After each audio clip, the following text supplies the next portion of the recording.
Let's see, the Citizens Working Group Ordinance Committee.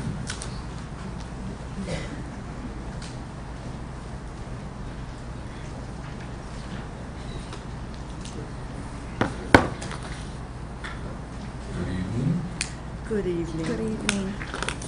Let me take a moment and hand these out. So this is a 30-minute presentation. 29 and a half, how's that? I'm going to hold you to that.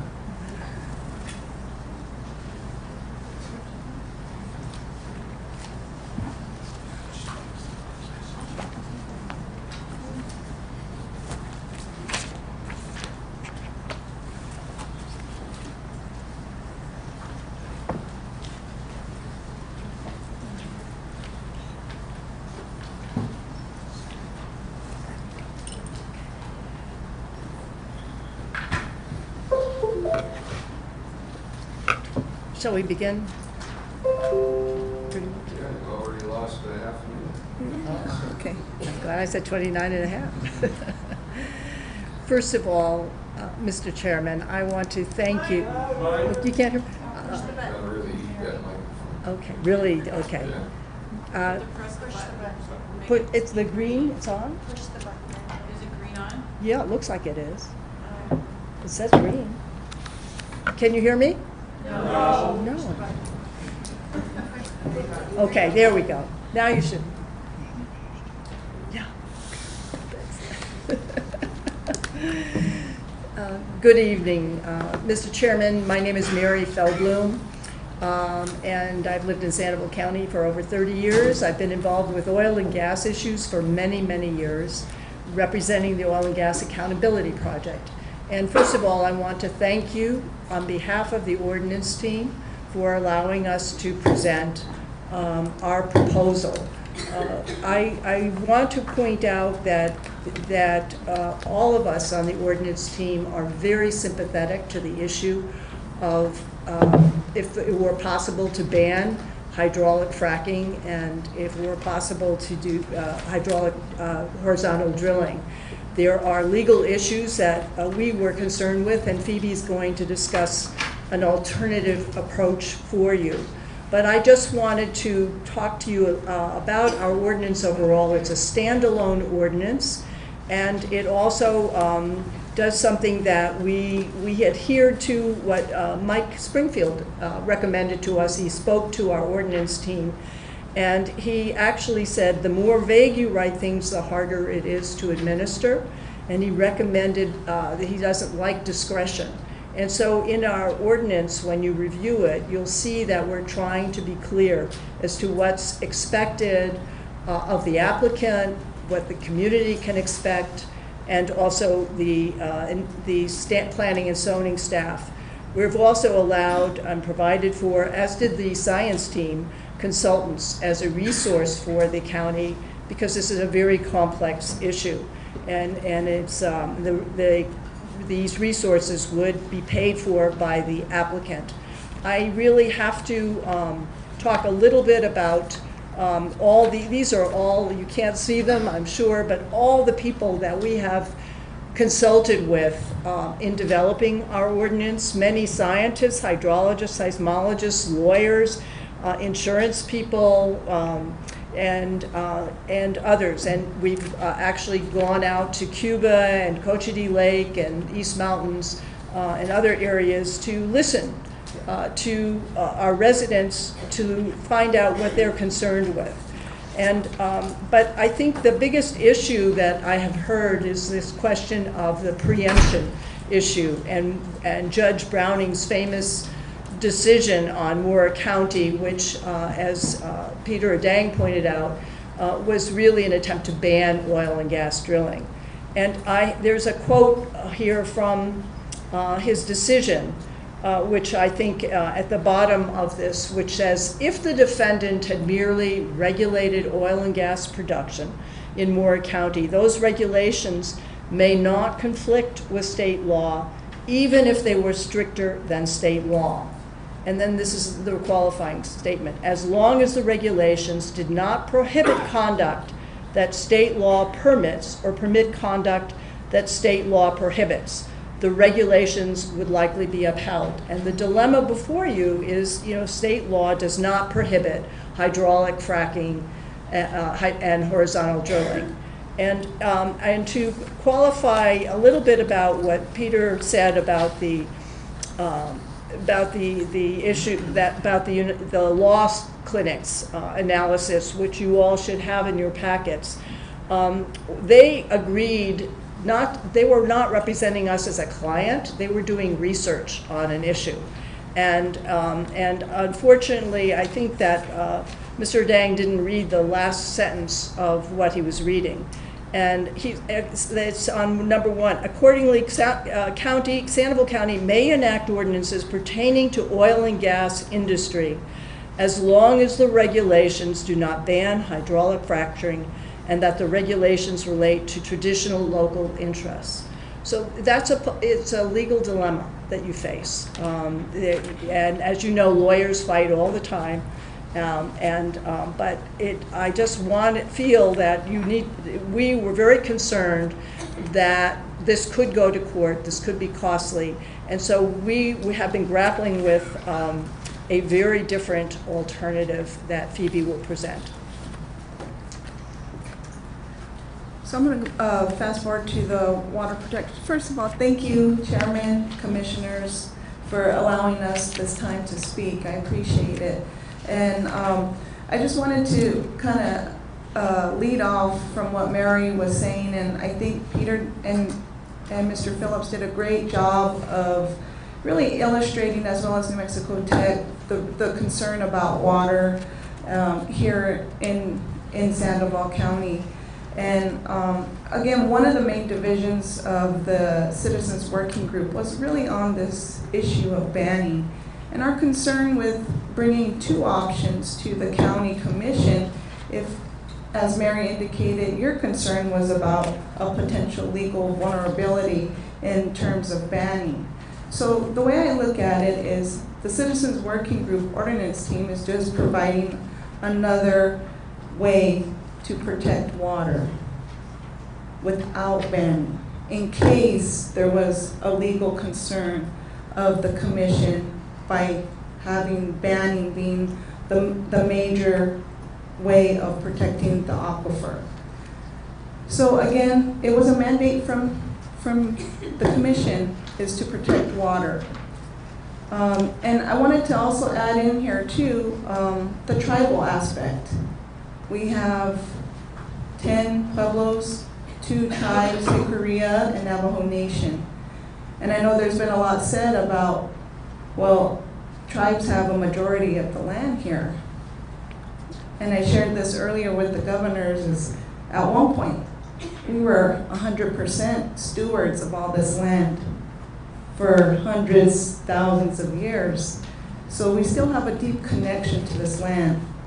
And water is one of those issues that is a tribal concern. We have to make sure that we have clean water for our future generations.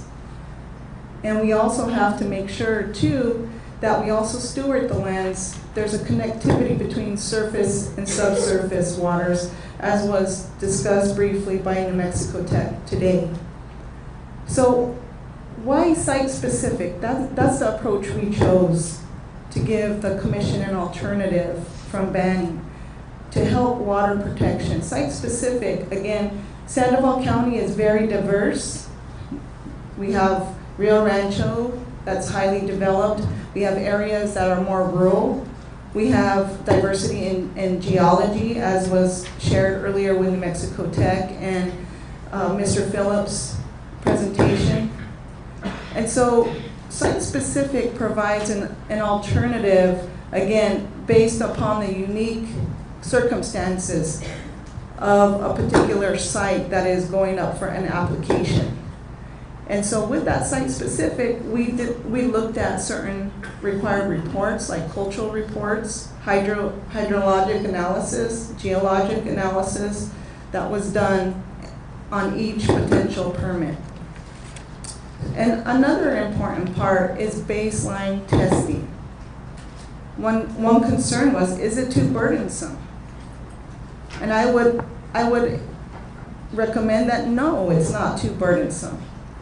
And it already exists in other ordinances like the Rio Arriba ordinance, Colorado, Wyoming. Those existing ordinances have oil and gas operations. And the industry is operating underneath those existing ordinances. And also, some industry folks see the benefit, because what if they go into an area that is already contaminated? And then later down the line, they see the contaminations come up in the water or the air.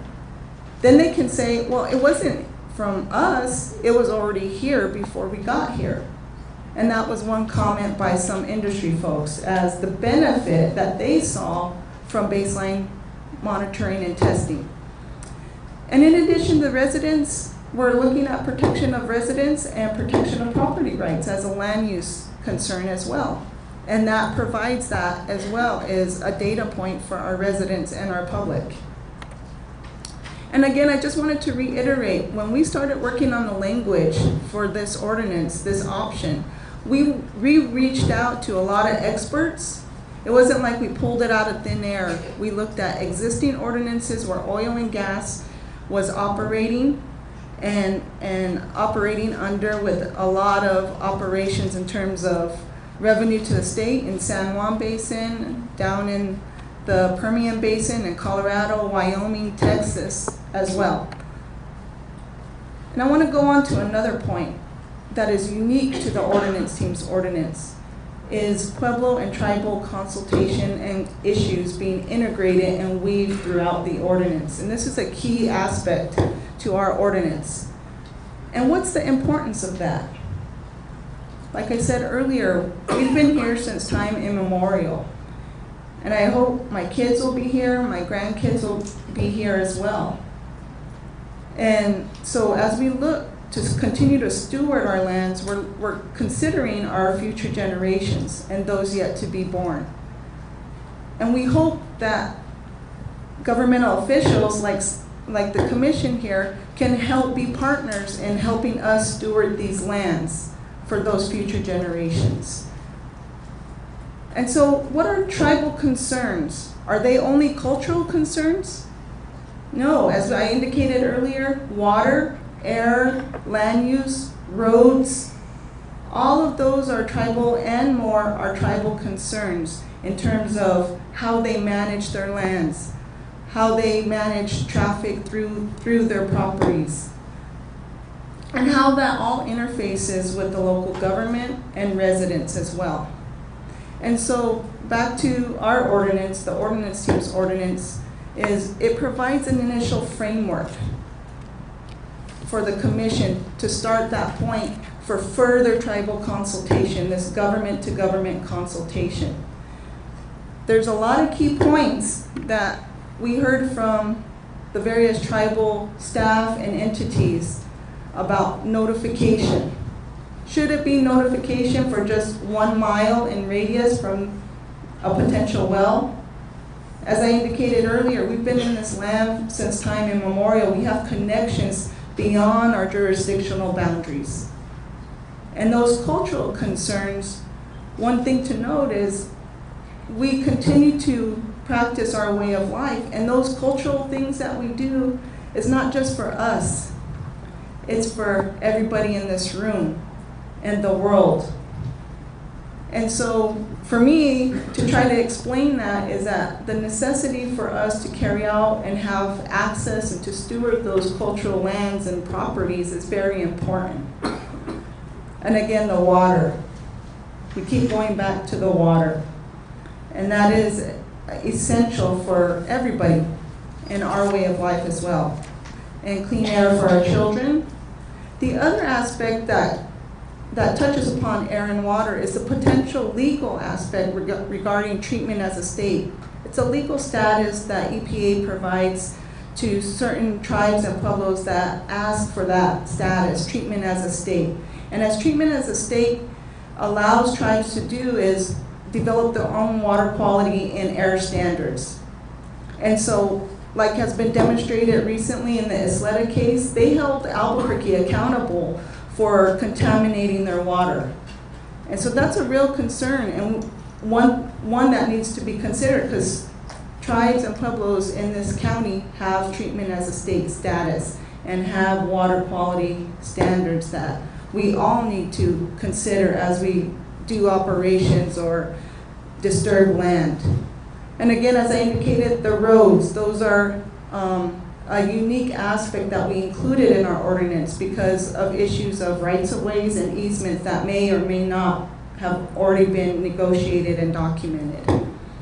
And water sources. Water rights are another concern for tribes. And as I said earlier, there's a connectivity between surface and groundwater. They're not separate. And so when we talk about water sources and the amounts can potentially affect water quantity and water rights. And as I said earlier, the baseline and ongoing monitoring of operations and data gathering is very important as well. While water is important, we wanted to also assure you that in developing this ordinance, we didn't want to conflict or duplicate any agency responsibilities. And I'll give you some examples in the ordinance. OCD deals with gas flaring and venting. Closer. OCD deals with gas flaring and venting. This ordinance does not. It respects that. Abandonment and plugging is an OCD responsibility. Waste disposal is an OCD responsibility.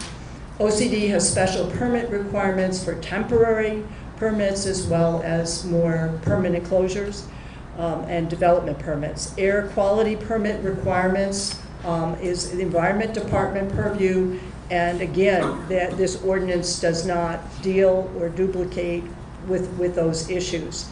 But a very important issue has arisen with, I think, the division of the county into districts, whether it's 2 or 3.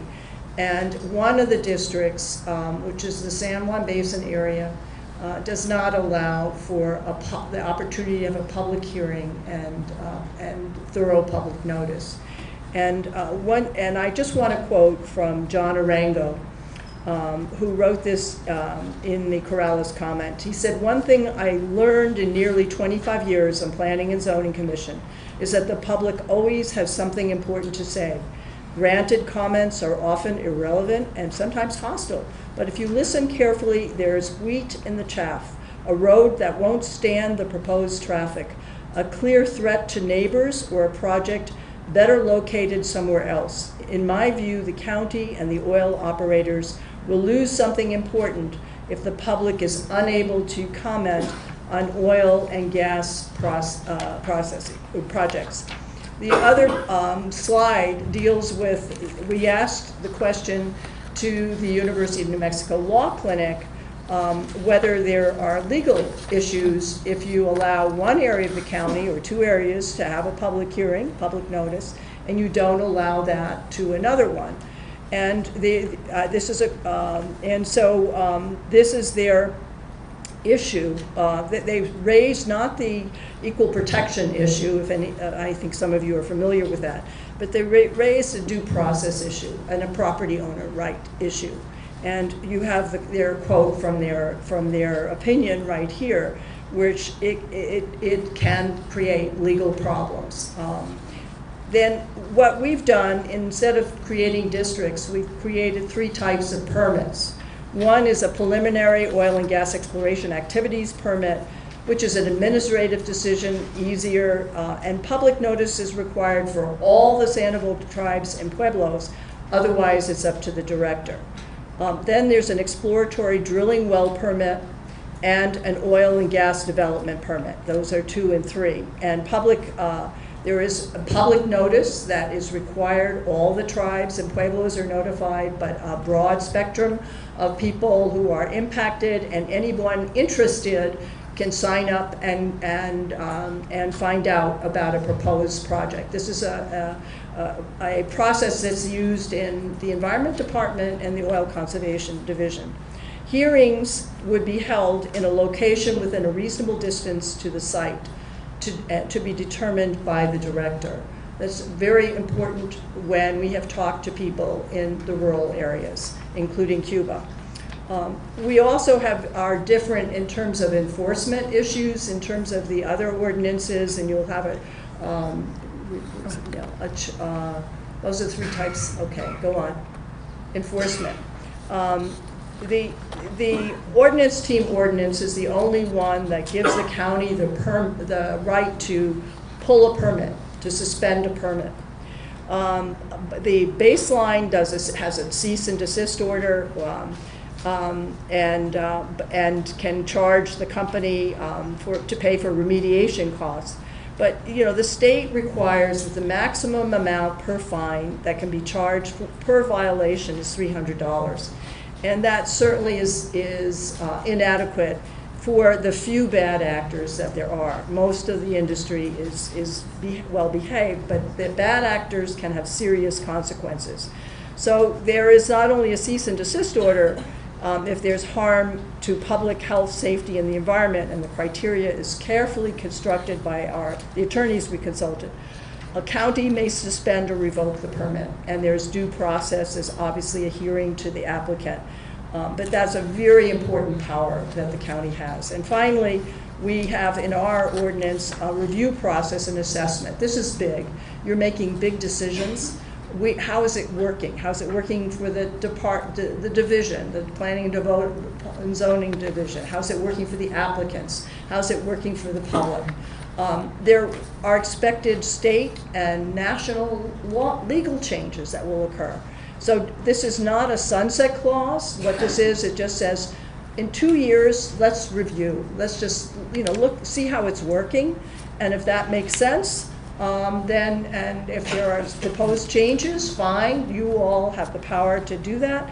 And if they're not, if it's working fine, then it stays as is. But this is a big ordinance, and we think that having some kind of a review process is important.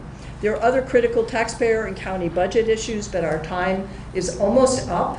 And so I won't go into all of them, but we have discussed not only with the tribes and the pueblos about roads and traffic, but other groups, emergency services. Noise is very important. Rural areas have different standards. They're quieter than other areas, and that has to be taken into consideration. Wildlife is very important to New Mexico for hunters and hikers and our beauty. And insurance is critical thing to think about, is how to ensure that when there is a problem, that the applicant, the permittee actually has insurance to pay for. And finally, we do think, and we know the science team also believes in this, is looking at an applicant's background, their financial solvency and environmental history. And that's important because there are a lot of unknown companies, and Sandridge was just a pure example of one. So those are other issues, and they all affect county budget and all of us as taxpayers. Ultimately, we will pay for the damages. So let's be preventive. Let's think about ways to ensure that responsible oil and gas development can take place, but that we, the citizens, our tribal sovereign nations, are protected. And I want to wrap up real quick and thank Chairman Heil, Eichwald, and Holden Rhodes for having and taking the time to reach out to our tribal leaders. I know being in a couple meetings with commissioners, and you've taken that step, and that's tremendous. And I want to continue to encourage that as an initial step. And that's a unique thing about the ordinance team ordinance. And I understand there's this division of which one is best, which way are we going to go. And I don't think it's one or the other. And I want to, as you've heard today, I've had my feet in both camps, in the science team and the ordinance team's ordinance. And it's primarily because of this tribal consultation and tribal concern issue. And so what I would also like to suggest or throw out there for consideration is, if it is the desire to go with banning, there are unique pieces of initial framework that can be pulled from the ordinance team specifically related to some of these tribal concerns. And again, that's an initial framework. And then the tribal consultation can start after a one ordinance has been melded or worked together. And that helps respect and enforces that government-to-government consultation that needs to happen. I'm just a tribal member. I'm not a tribal leader. And we just put in this language just to plant the seed and put a foothold to establish that framework. So I would just like to throw that out there. And again, thank you, commissioners, for taking the time to reach out and consider, and also providing the time for our tribal leaders to make comment today. Thank you. Thank you.